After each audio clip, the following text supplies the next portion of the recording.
Welcome to another Epic Ethics story, part of the Daniel's Fun Ethics Initiative Elementary School program. As you listen to the story, consider the 4 awesome questions, inspired by the Rotary 4-way test. Is it true? Is it fair? Will it build friendships and community? Will it be helpful to those involved? Stay with us after the story for some thought-provoking discussion questions.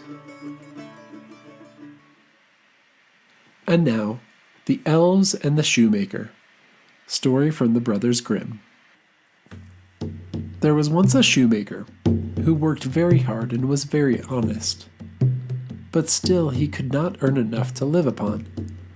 And at last all he had in the world was gone, save just leather enough to make 1 pair of shoes. Then he cut his leather out, all ready to make up the next day, meaning to rise early in the morning to do his work. His conscience was clear and his heart light, amidst all his troubles. So he went peaceably to bed, left all his cares to heaven, and soon fell asleep. In the morning, after he had said his prayers, he sat himself down to do his work, when, to his great wonder, there stood the shoes already made upon the table.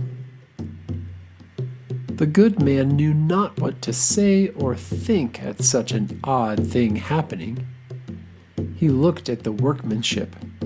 There was not 1 false stitch in the whole job. All was so neat and true that it was quite a masterpiece. The same day a customer came in, and the shoes suited him so well that he willingly paid a price higher than usual for them. The poor shoemaker, with the money, bought leather enough to make 2 pairs more. In the evening he cut out the work and went to bed early, that he might get up and begin betimes the next day. But he was saved all the trouble, for when he got up in the morning, the work was done ready to his hand. Soon in came buyers, who paid him handsomely for his goods, so that he bought leather enough for 4 pair more.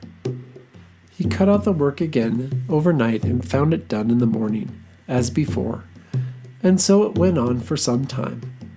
What was got ready in the evening was always done by daybreak, and the good man soon became thriving and well off again. One evening, about Christmas time, he and his wife were sitting over the fire chatting together. He said to her, "I should like to sit up and watch tonight, that we may see who it is that comes and does my work for me." The wife liked the thought, so they left a light burning and hid themselves in a corner of the room, behind a curtain that was hung up there, and watched what would happen. As soon as it was midnight, there came in 2 little naked dwarfs, and they sat themselves upon the shoemaker's bench, took up all the work that was cut out, and began to ply with their little fingers, stitching and rapping and tapping away at such a rate that the shoemaker was all wonder, and could not take his eyes off of them. And on they went, till the job was quite done and the shoes stood ready for use upon the table. This was long before daybreak, and then they bustled away as quick as lightning.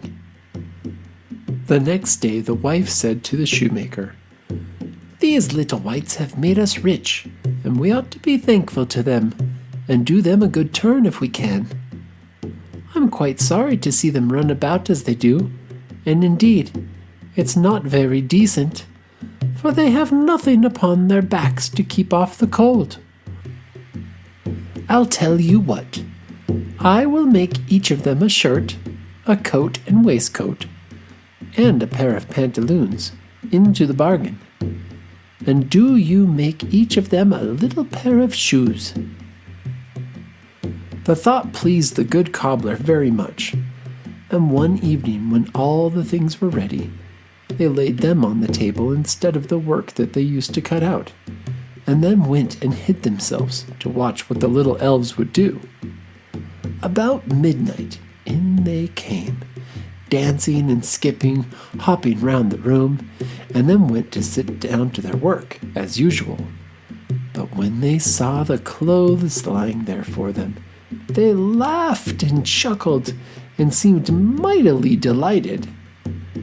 Then they dressed themselves in the twinkling of an eye, and danced and capered and sprang about as merry as could be, till at last they danced out at the door and away over the green.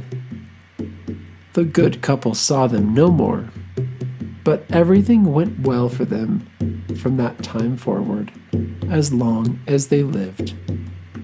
The end. Discussion questions. Why do you think the elves decided to help the shoemaker? Is kindness important when we are working with others? Why or why not? What makes you want to be kind? Why do you think the wife wanted to make the elves clothes and shoes? Give an example of respect from the story. When is it hard to be respectful? What can you do if someone treats you disrespectfully? What are some ways to respectfully keep things fair?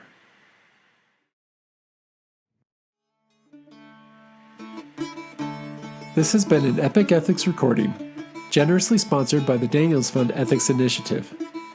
We'd also like to thank Colorado Rotary District 5450 for your service above self and support of peaceful schools. For more information about the Epic Ethics program, or to bring this program to your elementary school, contact us at www.epicethics.org.